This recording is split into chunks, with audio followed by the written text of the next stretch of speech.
Bonjour à toutes et à tous et bienvenue dans Bright, le podcast qui met en lumière les travailleurs et travailleuses de l'ombre de l'industrie musicale.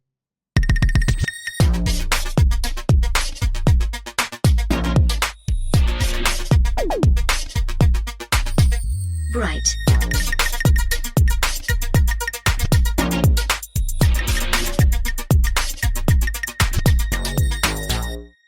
Aujourd'hui, dans Bright, je tends le micro à un invité qui opère au-delà de la scène, qu'on croise souvent en concert, mais à qui on ne pense jamais quand on parle d'industrie musicale. On part à la rencontre d'un métier qu'on connaît tous sans savoir ce qu'il implique, et ça se passe maintenant dans Bright avec J-Man. Bienvenue pour commencer. Salut Emma. Alors, je n'ai pas dit à nos auditeurs et auditrices ce que tu faisais comme métier, donc comment est-ce que tu le présenterais ? L'appellation classique de mon boulot, c'est responsable bar. Donc moi, ça va être au final un boulot assez important par rapport à l'accueil du public. On a un complément sur le fait que les gens puissent passer un bon moment chez nous. Donc mon boulot va être au-delà des soirs où il y a des événements, ça va être de gérer toute l'organisation des différents bars du lieu, que ce soit la RH, booker tous les barman, la compta après de chaque caisse, le point de vue un peu administratif et c'est vraiment gérer toute une petite entreprise au sein de la plus grosse, quoi. Et du coup, c'est quoi un petit peu ton parcours? Comment tu t'es retrouvé jusqu'au Trabendo et pourquoi tu as choisi plutôt un métier de bar, de salle de concert plutôt qu'un bar classique? Bah, Est-ce que tu as eu ce choix-là ou est-ce que c'est toi ça s'est imposé à toi ou est-ce que c'est toi qui l'as vraiment je pense que mes choix ont toujours été orientés. Je me suis pas retrouvé au bar, derrière un bar la première fois parce que j'avais envie d'être derrière un bar. Moi, la musique a toujours occupé une place primordiale un peu dans ma vie. Je continue toujours un peu, mais j'ai longtemps fait de la musique, eu différents groupes, eu différents projets. J'ai sorti plusieurs disques, j'ai tourné un peu, beaucoup en local sur Metz, mais aussi quand même un peu partout en France. Quand je me suis retrouvé à bosser dans le premier bar dans lequel j'ai bossé à Metz, donc, c'était déjà un lieu sur lequel la musique était importante, c'est-à-dire que on faisait des concerts régulièrement dans cette salle, enfin dans ce bar. On avait des DJ tous les week-ends, je faisais un peu l'accueil parfois en semaine. Moi, je venais pour ouvrir un bar tout seul un mardi soir et puis le patron m'appelait pour me dire on reçoit un groupe, il faut les installer ici et ça, alors que j'avais aucune expérience technique. Et bon, c'est bien, tu vois, on improvise quoi. t'apprends un peu tous les métiers, tu fais de la pseudo-régie, du pseudo-son, c'est rigolo, mais c'était fun, quoi.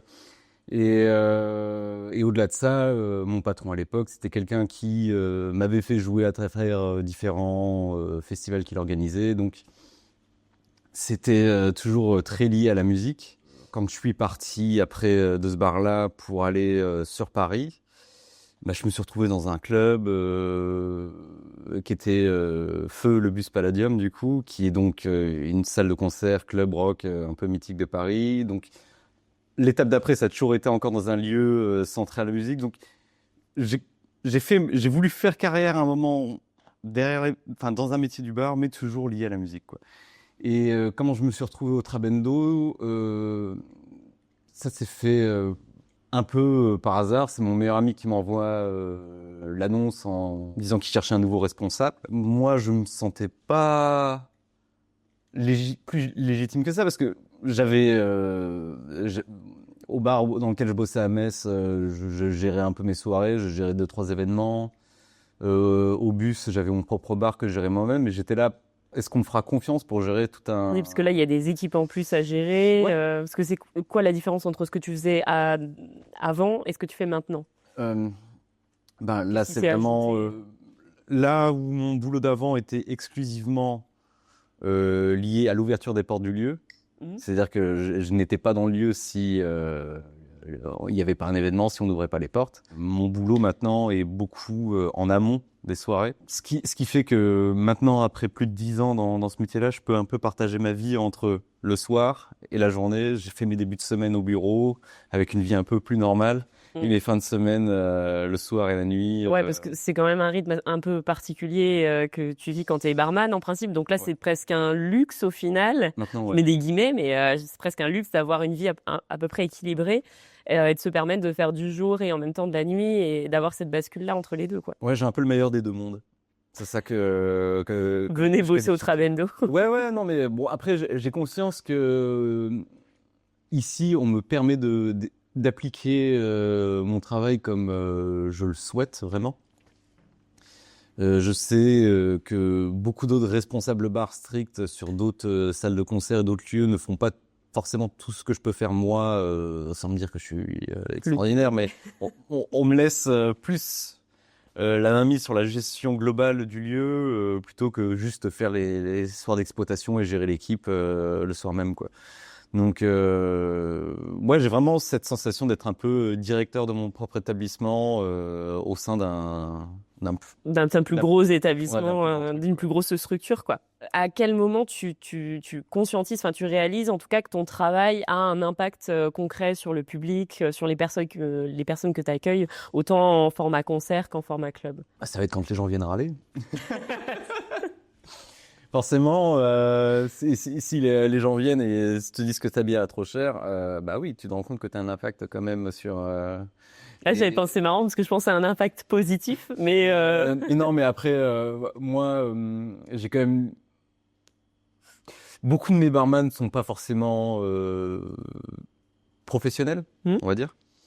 C'est beaucoup d'étudiants qui font ça à côté de leurs études ou des gens qui ont une activité et qui complètent leur salaire avec ça. Donc, moi, j'ai beaucoup de gens qui viennent avec pas mal de bienveillance, on va dire, et un peu de joie de vivre, contrairement à des gens qui font ça strictement toute l'année, qui peuvent plus continuer. Je dis pas qui ont peut-être, non, pas quitter légal, mais peut-être qui ont moins de patience aussi parce qu'à force de faire, enfin, on va pas, j'ai fait du bar aussi, tu finis par être un petit peu saoulé des gens et de leur manière de mal se comporter, en l'occurrence.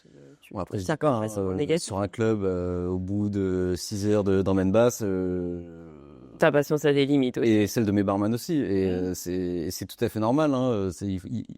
Quand on est strictement sobre derrière un bar et qu'on a affaire à beaucoup de gens complètement ivres ou autres pendant 6 heures, à la fin, t'as un peu moins la volonté d'être un peu moins la volonté, puis ils sont aussi dans une autre dynamique que la tienne, quoi. Ils ont pas du tout conscience qu'ils peuvent être un peu lourds, un peu déplacés, un peu mal polis aussi, quoi. Mais cela dit, du coup, avec un peu, j'ai un peu envie de dire leur candeur. Mes barman, je trouve qu'ils apportent quand même quelque chose de positif la plupart du temps aux clients, et il y a souvent des complicités qui arrivent à se créer entre certains clients qui reviennent et des barman que je peux avoir. Bah, c'est ce qui fait aussi que les gens vont revenir. C'est l'expérience client qui va être plus ou moins positive et qui va inciter les gens à revenir dans cet établissement et pas dans un autre. Et c'est d'autant plus vrai sur notre partie club, parce qu'autant sur un concert, c'est quand même compliqué de se dire on va fidéliser des gens. Oui, parce que ça va dépendre du type de concert et de ce voilà. qui est proposé aussi. Il y a très peu de gens qui vont se dire bah tiens on va voir jeudi soir au Trabendo voir ce qu'il y a comme concert, parce que déjà il y a de fortes chances que ça soit sold out, et d'autant que nous ici on est vraiment très très très très large en termes de programmation, donc historiquement on est une salle qui se veut plus rock, rock indé, mais on voit bien que c'est pas la période forte de ce genre en ce moment, donc c'est un peu moins représentatif aujourd'hui dans l'intégralité de notre programmation. Mais on a autant de publics que d'artistes différents qui viennent. Et même au niveau des clubs, on travaille avec des collectifs différents un peu, bon, de manière récurrente, mais chaque week-end. Un public pour telle soirée ne sera pas du tout le même que pour une autre. Donc, et c'est là que tu te dis, c'est quand même dingue le nombre de personnes différentes qui peuvent venir sur une année dans ton lieu, quoi. On suit de temps en temps un peu les avis Google et tout ça, et a priori, côté bar, ça va. On est bon.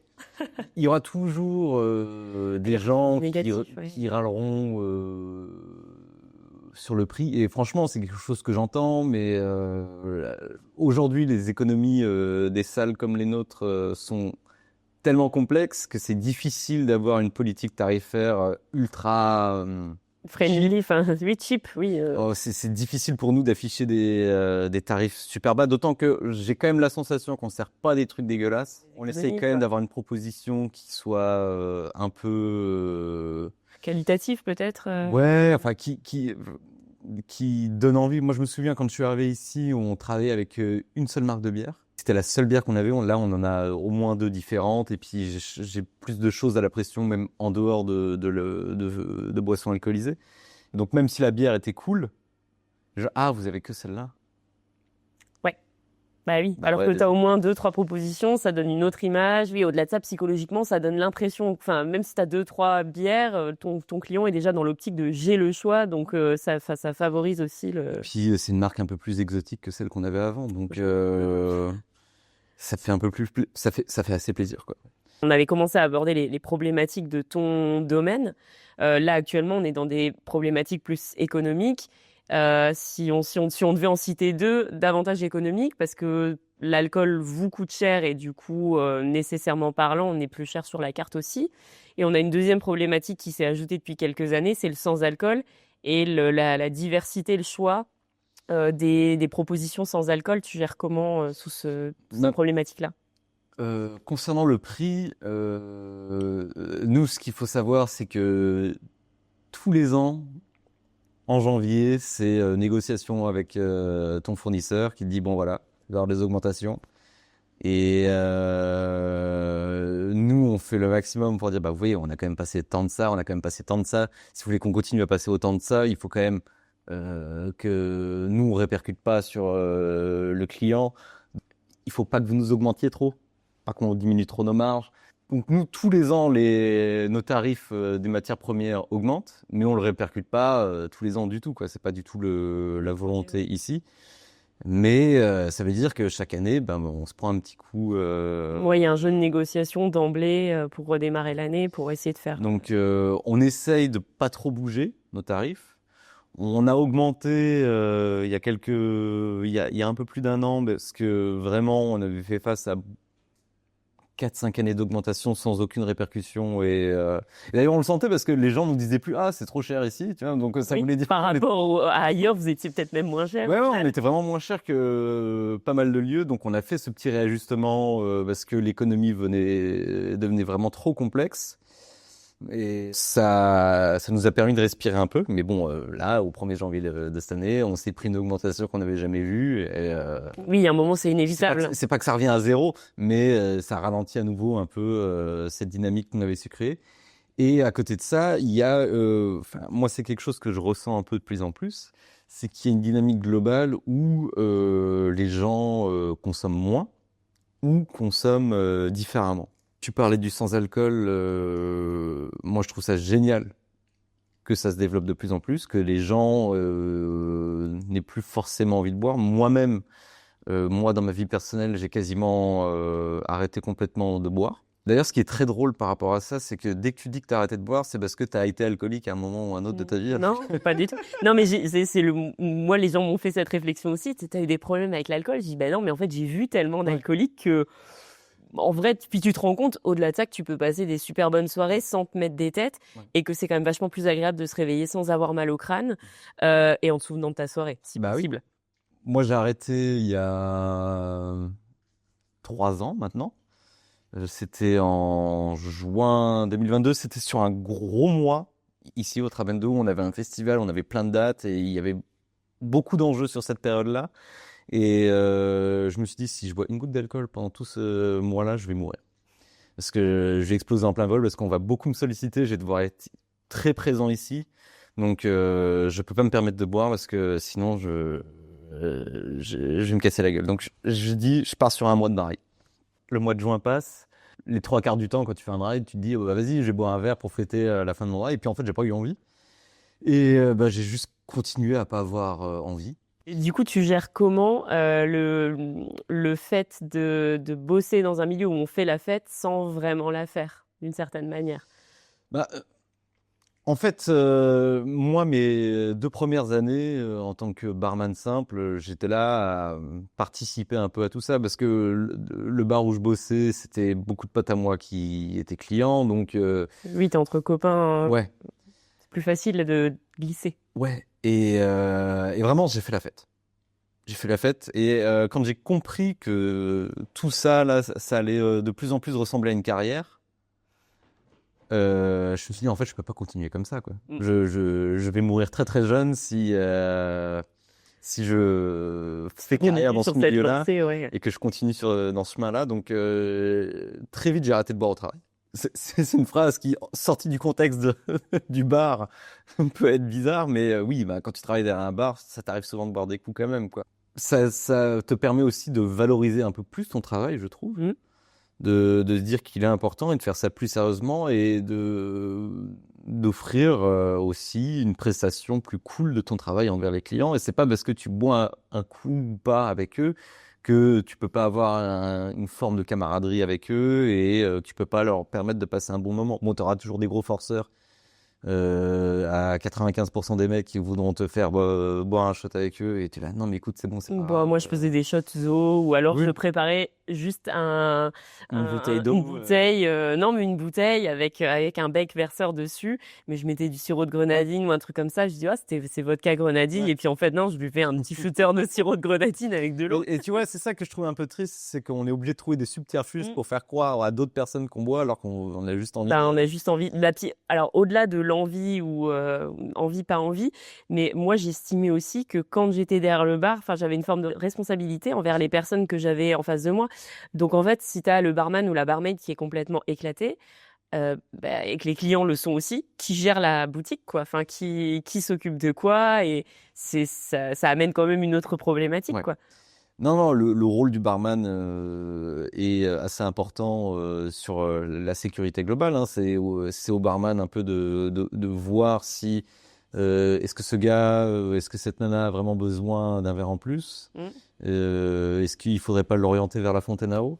Et parfois j'ai des barman qui ont peur, fait ouais mais voilà, c'est quand même une vente. On fait non mais c'est pas grave, hein, moi je m'en fous. Ouais. Moi j'étais dans la même aussi. Si la personne a une tête qui te dit il faut surtout pas qu'il boive un verre, bah tu lui vends pas un verre, ça sert à Non. rien. On a le droit de dire non aux gens. Mm.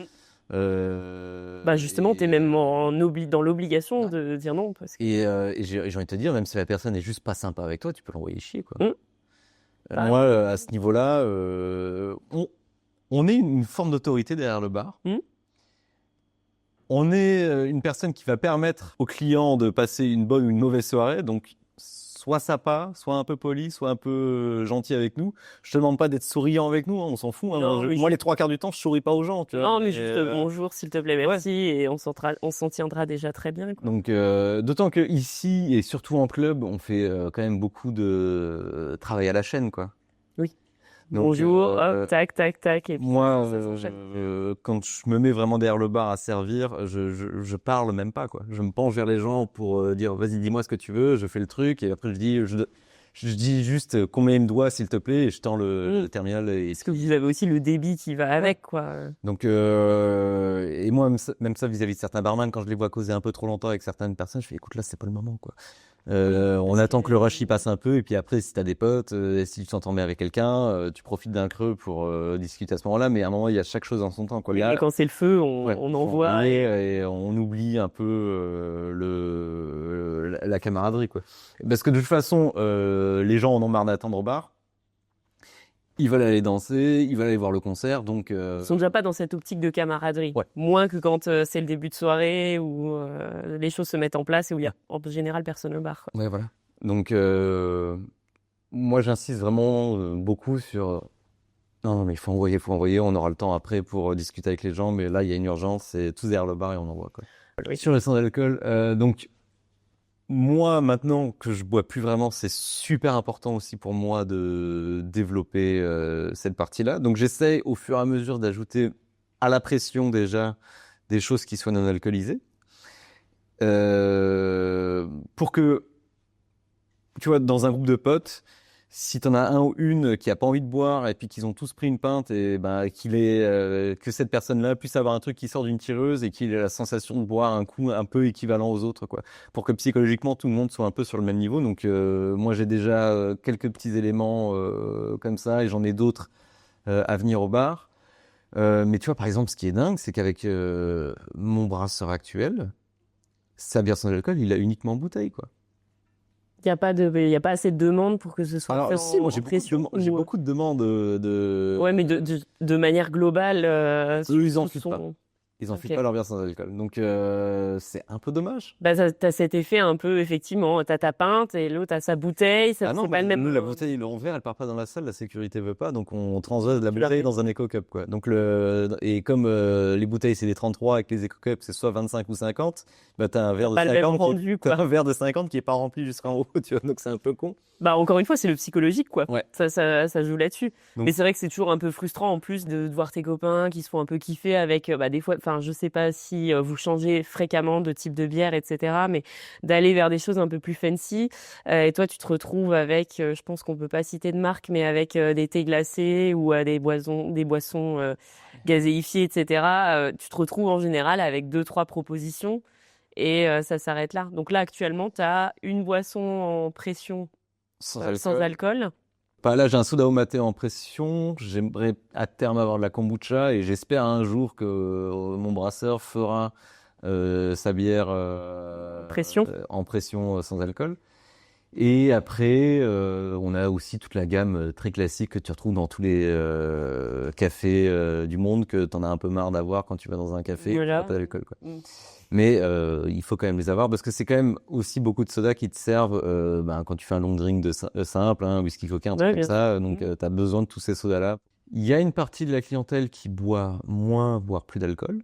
Donc c'est bien d'avoir une proposition sans alcool, mais tu as aussi une grosse partie de la clientèle qui ne vient plus prendre de verre du tout, quoi. Qui ne boit plus du tout. Donc ça, c'est plutôt une clientèle concert que club, Non, sur les deux. sur les deux. C'est ça qui est un peu problématique aujourd'hui. Euh, si tu veux, je te disais que la salle était historiquement un peu orientée rock indé et ça a vraiment fait les belles heures de ce lieu parce que pour les gens de ma génération qui ont aujourd'hui un peu plus de 30 ans ou autour de 40 ans, euh, sur une salle comme la nôtre qui faisait 700 places à l'époque, où tu avais un super concert de rock indé, tu avais 700 personnes qui s'arnaient, qui buvaient tous deux pintes. Mm. Et, Et voilà, ton chiffre était... ton chiffre était fait et c'était extraordinaire. Et maintenant, avec la nouvelle scène actuelle, les nouveaux publics, déjà, alors la scène rock indé, comme je te dis, c'est affaissé, donc on a toujours quelques concerts comme ça de temps en temps. Et d'ailleurs, tu le sens passer, et ça fait plaisir. Mais sur les publics plus jeunes, souvent, tu vas avoir quand même beaucoup de phénomènes de gens qui sont vraiment fans hardcore de l'artiste, donc ils prennent même pas le temps d'aller au bar, quoi. Non, il faut se ruer devant. Et on attend les 20 secondes d'un morceau qu'on a entendu sur TikTok. Ça arrive assez régulièrement. Ce sera le sujet d'un autre épisode, Mais, ce passage-là d'ailleurs. Après, si on a de moins de générations d'alcooliques sur les nouvelles générations, c'est pas plus mal. Et c'est à nous de nous réimaginer ce qu'on peut proposer à la clientèle pour qu'on continue à faire des chiffres de bar quand même intéressants. Enfin, il faut que tout le monde puisse trouver un équilibre de nouveau, quoi. C'est un peu compliqué à trouver des solutions, quoi, parce que sur les propositions de soft un peu fancy, tu vois, qu'on paye au litre, mais tellement plus cher que la bière. Je peux pas le vendre plus cher que de la bière, tu vois. Pas non. C'est hors de question. Je peux pas avoir. C'est une problématique, ça aussi, parce que c'est un des arguments des gens qui boivent, c'est t'as autant boire de l'alcool, parce que regarde, Ça revient moins cher. Ça revient moins cher pour plus de. Ouais. Oui, mais j'ai pas forcément envie. Mais effectivement, quand tu vois les prix, t'es un petit peu dégoûté parce que tu dis, moi, je fais un geste pour moi-même, mais au final, financièrement, je fais aucun geste pour mon portefeuille, bien au contraire, quoi. Moi, je veux qu'on propose des soft cool au même prix que la bière. Et la bière de base, pas la bière un peu fancy. Enfin, bien sûr. Donc, on s'assoit encore une fois un peu sur une partie de nos marges, mais... Mais c'est peut-être aussi la problématique des nouveaux publics que vous accueillez. Bon, par exemple, dont tu me parlais tout à l'heure, c'est une problématique économique, on y revient, mais une fois que tu as payé ta place de concert, est-ce que tu peux encore t'accorder dans ton budget de la soirée ton verre à, je sais pas, 7 ou 8 euros, et en sachant que derrière, tu vas peut-être avoir ton métro, ton Uber ou quelque chose comme ça à payer. Ouais. Moi, je le sens aussi d'autant plus sur les clubs. Aujourd'hui, tu vois, t'as plus forcément une soirée qui soit en dessous de 20 euros, quoi. Donc, ce qui est déjà quand même conséquent dans un budget. C'est assez colossal, quoi. Et, sachant que, tu vois, t'es jeune, tu veux sortir en club, donc ça ouvre à minuit, tu te dis je vais faire quelque chose avant, donc t'as déjà dépensé un peu de thunes avant. T'arrives, tu payes 20 € ton entrée et t'arrives au bar, tu veux un ginto à 10-11 balles, une pinte à 10 balles, Oui, c'est déjà en un deuxième effort, t'as la moitié de ton ticket qui Ouais. repart dans de la Et, conso. et c'est compliqué, quoi, parce que moi, j'en veux difficilement aux gens de me dire, bah non, mais je vais pas prendre de verre parce que ça coûte trop cher, quoi.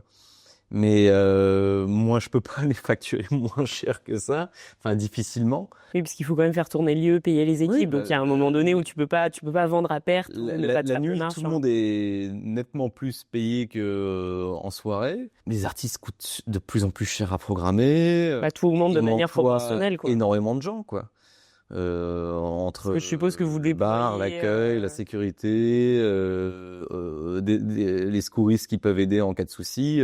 On emploie quand même énormément de gens. C'est ça qu'il faut. Enfin, les gens comparent toujours le prix de facturation d'une pinte ou d'un verre avec ce qu'elle a pu te coûter au litre, mais bon, il faut voir Tout ce qu'il y a derrière, tout ce ouais. qui est derrière, tout ce que la SACEM va te prendre par rapport au bar, tout ce que le lieu va te coûter en loyer, tout ce que il y a Oui, rien que d'allumer la salle, ça a déjà un coût sans qu'il y ait quelqu'un, un il y a DJ, etc. énormément Mais de juste frais fixes. ouvrir, Il y a énormément de frais fixes qu'il faut qu'on essaye d'amortir le plus possible. C'est pas à la première bière que je sers où je gagne de l'argent, quoi. Le break, il se fait peut-être à la dernière des fois, quoi. ouais, Sur certaines soirées, en tout cas. sur certaines soirées où les gens ont décidé qu'en fait ils iraient pas boire et ils prendraient plus des produits euphorisants, dire. Moi le break je le fais pas, quoi. Et pourtant le résultat est le même, j'ai une salle qui est complètement déglinguée, quoi. Oui, mais tu le sens sur ta caisse que la soirée n'a quand même pas été pareille. Et justement, en parlant de gens qui prennent des petits bonbons roses, etc. Qu'est-ce que t'en parlais juste avant? Qu'est-ce que vous mettez en place comme moyen, comme solution, on va dire, pour que les soirées se fassent de manière plus safe, au-delà de la drogue, mais peut-être aussi de l'alcool. Comment est-ce que comment est-ce que vous faites du Trabendo un lieu safe? Vis-à-vis des stupéfiants, à un moment, on vit pas dans un monde de bisounours. On en a conscience que ça fait partie Au milieu de la nuit, du milieu de la nuit, que ça fait partie de presque du cahier des charges des clubs. Donc, Ouais. le but, ça va pas être de faire de la répression absolue. On n'est pas là. Tu pourras jamais empêcher les gens de consommer dans tous les Non. cas. Après, on essaye le plus possible à l'entrée de filtrer, d'intercepter ce qu'on peut intercepter parce que notre équipe de sécurité fait de la fouille et si ils surprennent quelqu'un avec, désolé, on va être obligé de saisir, quoi. Mais par contre, si vous le faites, nous, on est à un moment en capacité de vous prendre en charge si S'il se passe quelque chose. si ça se passe mal pour vous, quoi. Après, on veut absolument pas que les gens prennent ça librement partout dans la salle. À un moment. Oui, c'est pas parce que tu as réussi à rentrer Non. avec qu'il faut prendre ça fièrement. Et puis même, tu vois, à un moment, prendre des stupéfiants, c'est pas quelque chose d'anodin parce que toi, t'es là, t'as envie de passer une bonne soirée et prendre des trucs, ok, mais peut-être qu'à côté de toi, il y a quelqu'un qui essaye d'arrêter et que voir quelqu'un en prendre, ça peut le trigger à fond, quoi. Donc Si au-delà de ça, tu as les réactions, parce que tu en as qui en prennent en se disant je vais passer une bonne soirée, qui finalement ont les effets non pas euphorisants, mais à l'inverse, et au final qui vont faire passer une mauvaise soirée d'autres gens, ouais. à d'autres gens Et à et à eux-mêmes. toi, à eux-mêmes, et puis à toi en partie, puisque tu vas devoir potentiellement gérer cette personne côté bar, ou alors c'est les collègues de la sécurité qui vont le récupérer. Ce qu'on essaye de changer, enfin ce que j'essaye de faire changer aux yeux du public, c'est la sécurité, surtout en club et historiquement en boîte de nuit. C'est que c'est le mec qui peut à un moment te prendre par les bretelles et te foutre dehors. C'est quelqu'un de très punitif. L'image qu'on a d'un agent de sécurité, c'est alors que C'est un grand mec hyper costaud qui peut te choper par le callback et alors t'employer que dehors. oui, c'est un grand mec hyper costaud. Oui. Mais par contre, il est pas là pour te taper dessus si tu fais de la merde. Il est là pour te permettre de passer une bonne soirée. Si t'as un problème, c'est vers lui que tu peux qu'il faut te tourner, qui peut t'orienter vers les bonnes personnes. Parce que par exemple, comme les gens ont toujours un peu peur de la sécurité, beaucoup des problèmes arrivent au bar. Comme je te disais, l'ensemble de mes barman, c'est pas des professionnels de ce secteur. C'est des gens qui sont là un peu sur les week-ends ou en soirée, en semaine, pour se dépanner. c'est pas des gens qui sont formés et préparés à entendre forcément certains témoignages, quoi. Donc Déjà, et puis au-delà de ça, vous avez des rôles bien distincts. Vous êtes là, c'est pas du tout rédhibitoire ce que je veux dire, mais pour servir des consos, pas pour gérer, enfin la sécurité. Et là, justement, pour gérer cet aspect sécurité. Donc, si vous êtes en plus en plein rush, vous n'avez pas forcément cette capacité ni ce temps à gérer les problèmes annexes à la conso. Dieu merci, il n'est jamais arrivé quelque chose de gravissime, mais enfin, il y a des témoignages qui peuvent être durs à Réceptionné, entendre, ouais. à réceptionner. Et moi, je n'ai pas forcément mes équipes qui sont prêtes pour ça, quoi. En général, si un barman reçoit un témoignage, il se retourne vers moi ou vers la personne en régie, et on essaye de recouper un peu les événements et d'orienter vers les bonnes personnes, quoi. Nous, en tout cas, on essaye d'être le plus safe possible.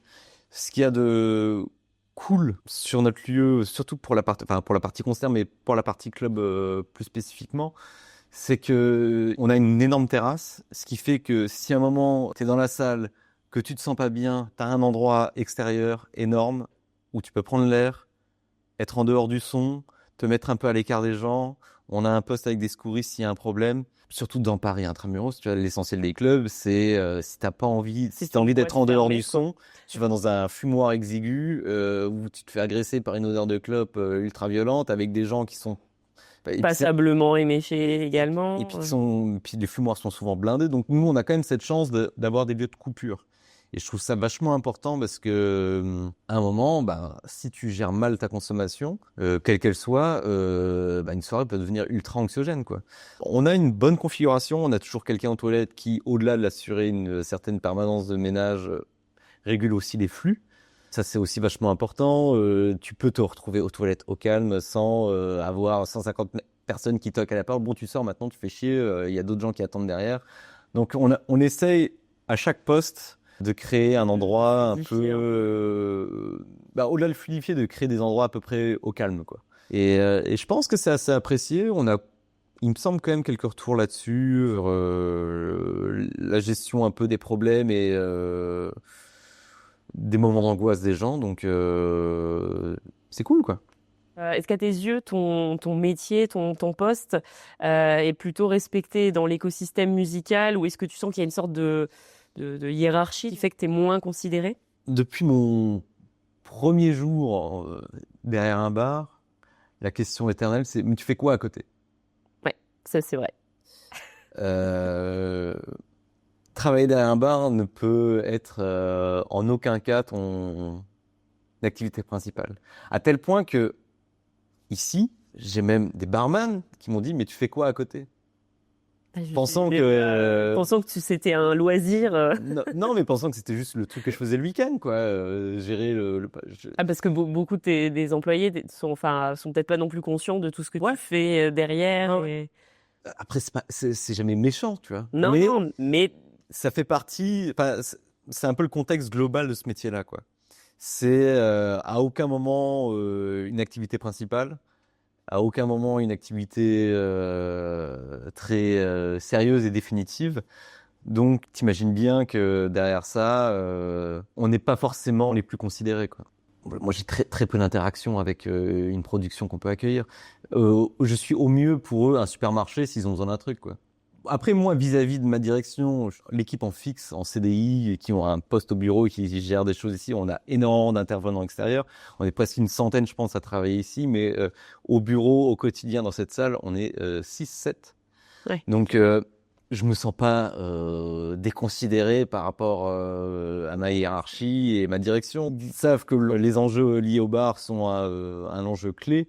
Donc, il y a une certaine attente vis-à-vis de mon travail et donc il y a une considération vis-à-vis de mon travail. Je me sens pas déconsidéré vis-à-vis du lieu. Après, c'est plus ça va forcément être par rapport aux intervenants extérieurs. Par exemple, vis-à-vis de tous les techniciens qu'on peut avoir, moi, j'ai le bon rôle. Parce que comme je suis le maître de la bière... t'as le rôle cool. Ouais. Donc tout le monde est toujours un peu sympa avec moi, mais est-ce que c'est pas un peu intéressé parfois? Je sais pas, là, dit comme ça, je réfléchis. Je sais pas complètement. Ce qui est un peu paradoxal, quoi, parce qu'on n'est pas très considéré globalement, alors que l'enjeu économique du bar est réel, quoi. Nous, on peut je pense, accepter certains deals avec certaines prods pour certains artistes, entre guillemets, défavorables en notre faveur de base, mais parce qu'on sait que sur le bar, on va faire un truc de ouf, quoi. On sait qu'il va y avoir une compensation qui fait que ce que tu perds d'un côté, tu vas le récupérer de l'autre. Donc nous, le bar est un outil de négociation pour faire des efforts d'un côté pour être prêt à accueillir un truc qu'on a vraiment envie d'avoir dans des conditions peut-être qu'on n'accepterait pas en temps normal, quoi. L'enjeu du bar pour la vie, la survie de la salle est colossal, quoi. Je dis pas qu'on est le seul pôle qui rapporte du fric. Non, mais vous êtes quand même on est une très très grosse source de revenus pour le lieu. Ça, c'est clair et net. Les gens, enfin les premiers intéressés savent à quel point c'est important et du coup, je me sens pas déconsidéré. Après, le public, certaines prods, c'est soit on n'a pas de rapport, soit... ouais, puis au pire des cas, ça te passe au-dessus parce que tu l'entends 25 000 fois.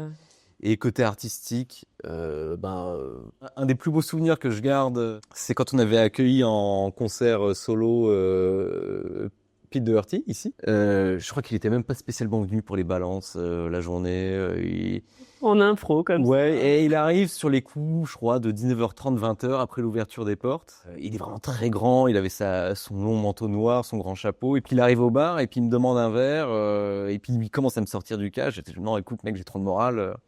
Je te l'offre, ton verre, je m'en fous, tu vois. Même si il fait ça un peu en simulacre de je sais que tu vas me l'offrir, mais je te montre quand même. Non, mais il y a quand même le principe, je trouve, qui est cool, qui est fait de... Il y a beaucoup de personnes qui prennent pour acquis le fait que ouais, je suis l'artiste, donc en fait, tu vas m'offrir mon verre. Et là, t'as quand même, peut-être qu'ils s'attendent effectivement à ce que tu lui offres, mais il y a quand même cette démarche de tu sens quand même le cash et puis on verra bien, quoi. Et alors que, non, mais après, il y a des gens qui pensent que, de toute façon, non, mais on a des consos en loge, donc j'imagine que le bar a apporté tout ça, donc je peux avoir d'autres trucs au bar, quoi. Ah!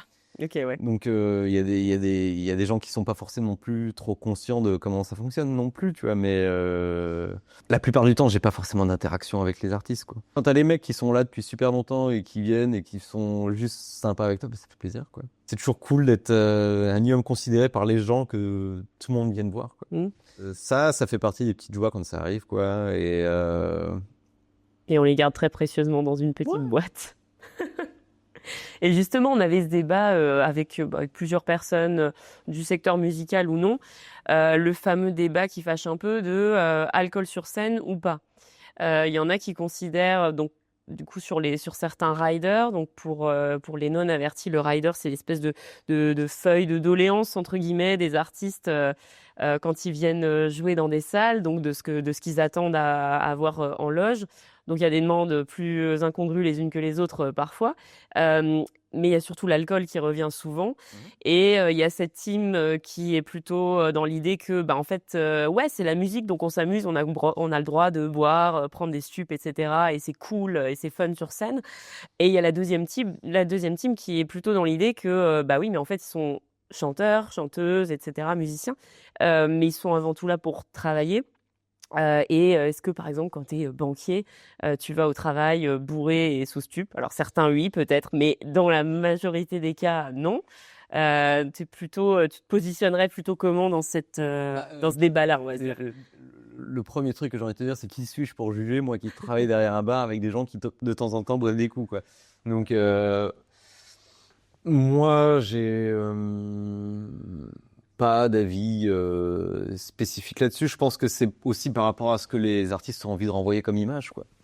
Moi, je pense que c'est mieux aujourd'hui, je pense, d'être un peu plus vertueux et pas forcément mettre en avant ce genre de valeurs. Mais l'alcool a encore une place beaucoup trop importante dans ce monde. Et l'alcool et les stupéfiants sont un moyen pour beaucoup de passer au-dessus du stress et de se dire, attends, je peux lâcher ma vraie personnalité, je peux lâcher mon personnage sur scène seulement si j'ai bu ou pris un truc, quoi. C'est une manière peut-être pas ok de gérer son stress. C'est une manière, ouais, comme une autre. Et puis après, on reste aussi dans des milieux artistiques qui amènent aussi à ce genre de... Voilà, on avait beaucoup d'écrivains... Ouais, voilà, on va dire ça comme ça.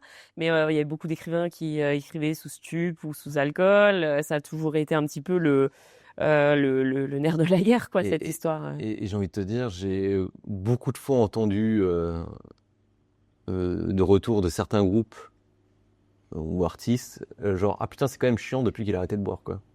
Il Ouais, est c'est- chiant sur c'est scène super depuis qu'il triste. a arrêté de boire. Et t'es là Ouais, alors, mais... peut-être qu'effectivement il est chiant. mais je pense pas que ça a un lien nécessairement avec l'alcool ou Mais non. non, mais parce que je pense que subitement la personne se retrouve plus à être en capacité. Enfin, je pense que l'artiste doit pouvoir trouver des moyens autres de réussir à exprimer quelque chose que juste en étant désinhibé par une substance désinhibante entre guillemets. Ouais, Je pense qu'il y a des moyens. Enfin, il y a d'autres solutions, Il y a d'autres solutions. de faire ressortir sa créativité.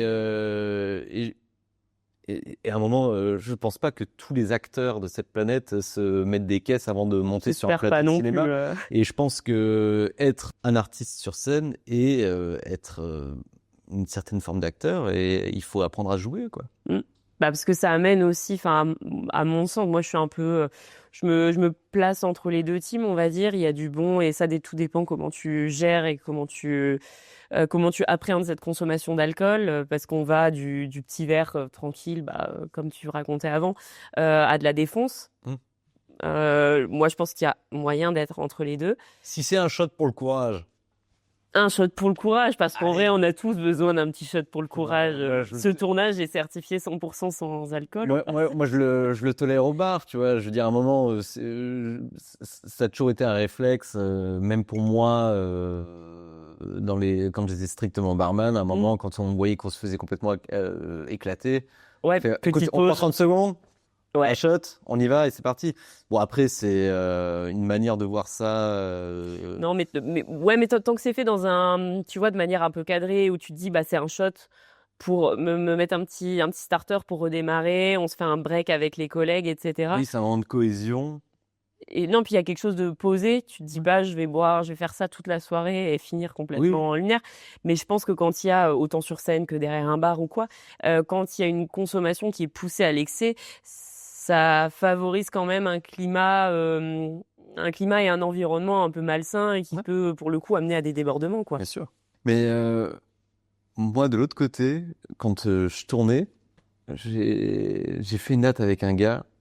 On était en loge avec lui. Je me suis dit, mais lui, il va monter sur scène, il va s'effondrer, quoi. Et il est monté sur scène. Et j'ai jamais vu un mec aussi bien jouer de la guitare. Et vraiment, oui, après, c'était pas un set ultra long qu'il faisait. Ça devait être 45-50 minutes. Mais le concert était ultra bien tenu, alors que juste avant et juste après, Rien. raide quoi. Mais après, c'est quelqu'un qui a une bonne descente et qui vient d'une famille un peu comme ça, donc je pense que c'est culturel. Il y a une génétique Ouais, et culture qui il y a une s'entretient. une très bonne génétique là-dedans. Mais vraiment, j'étais sur le cul parce que jamais j'aurais été capable de faire le tiers de ce que cette personne a pu faire sur scène. Avec autant de... Mais même en étant sobre. Ah, mais... Mais c'est des personnes d'un autre âge déjà.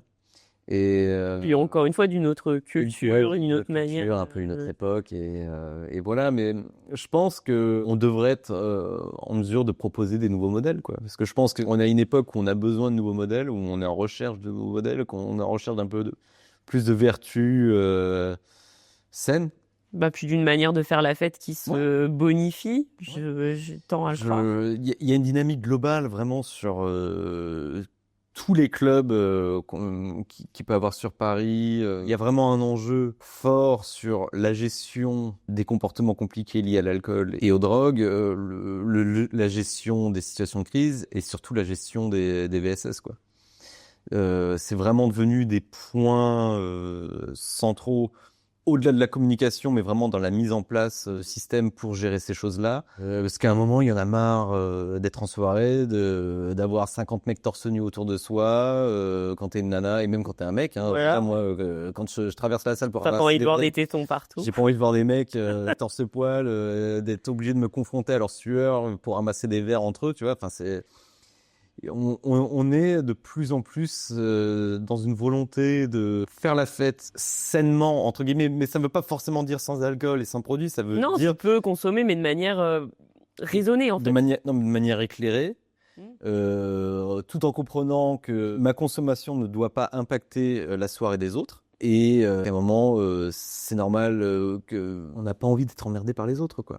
Et on a envie de passer des bonnes soirées sans se dire il faut que je fasse gaffe à ci, il faut que je fasse gaffe à ça. Si je pose mon verre là, est-ce qu'on va me foutre un truc dedans ou pas? Il faut que je garde mon verre, il faut que je garde mon verre et que je mette ma main au-dessus. Il faut que je check derrière s'il y en a pas un qui a envie de me plotter les fesses. Non, mais oui. Donc ça, c'est vraiment devenu majeur. On se forme déjà beaucoup. On en apprend tous les jours des nouvelles manières de gérer ça. Et c'est un travail que tous les lieux doivent faire, je pense. Parce qu'on est quand même, dans beaucoup de lieux, il y a des gens qui viennent un peu d'une autre époque et qui se disent oui, c'est pas si grave. Mais en fait, si.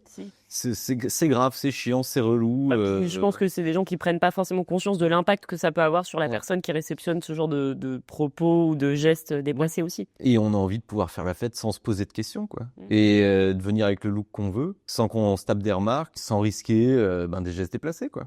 Et ça, justement, l'alcool impacte beaucoup là-dessus. Donc c'est pour ça que moi j'insisterai toujours auprès de mes équipes, c'est au moindre comportement désobligeant d'un client vis-à-vis d'un barman, c'est vous me faites remonter ça ou vous appelez la sécurité et c'est out. J'ai pas envie de faire de... c'est pas là pour faire la police, en fait. Non, et puis surtout, j'ai même plus envie de pondérer, quoi. S'il faut des gestes forts pour que les gens se disent « Ah non, en fait, il faut vraiment pas faire ça », ok, on fait des gestes forts. Oui. Mes barman ne sont pas censés se taper tout un flot de merde continu dans la gueule. Si quelqu'un ne respecte déjà pas mes barman, qu'est-ce qu'il fera encore dans la salle, des gens, puis potentiellement avec des gens qui sont un peu plus vulnérables dû à leur consommation aussi. La police est ultra nécessaire au bar. C'est pour ça que j'ai envie, surtout sur les moments de rush, qu'on ait en permanence un agent de sécurité au bar qui observe les comportements de tout le monde. C'est pour ça que je veux que les barman me fassent remonter tout ce qu'ils peuvent observer comme comportement délétère au bar. Et parce qu'on a envie que les gens passent des bonnes soirées, quoi. Ça, c'est un des petits points aussi vis-à-vis du bar. Tu vois, en concert, on peut proposer à manger au bar. Ok.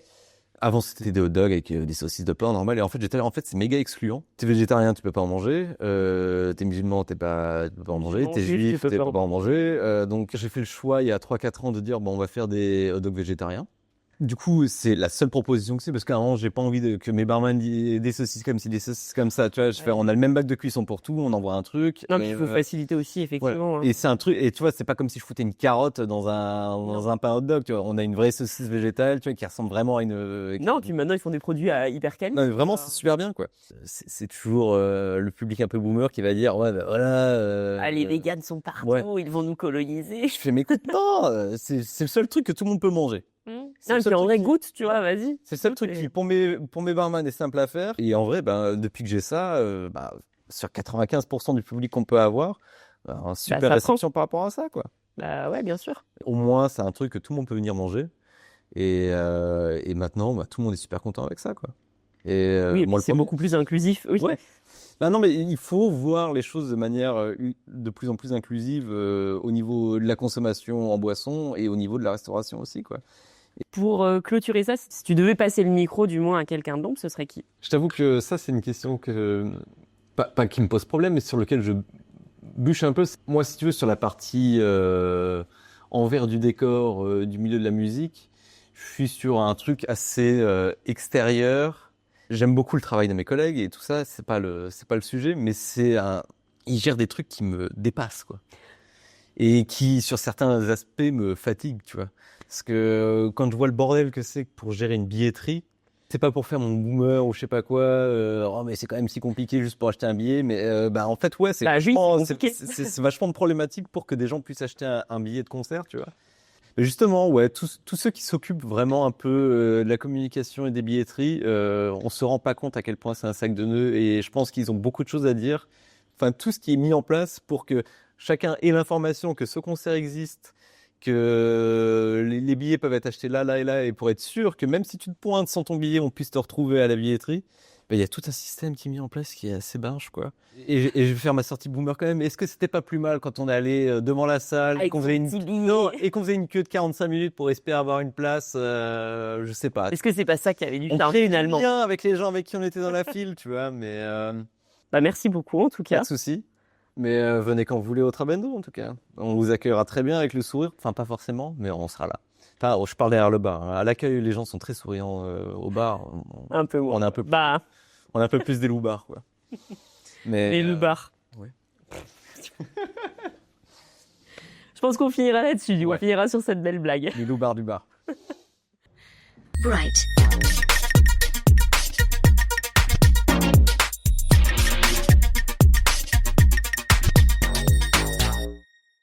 Tu viens de terminer un épisode de Bright, le podcast lumineux d'intérêt musical. Ici, la lumière ne s'éteint jamais et dans 2 semaines, je te donne rendez-vous pour un nouveau parcours, un nouveau portrait et un nouveau regard sur l'industrie musicale. Merci d'avoir écouté Bright et à très bientôt.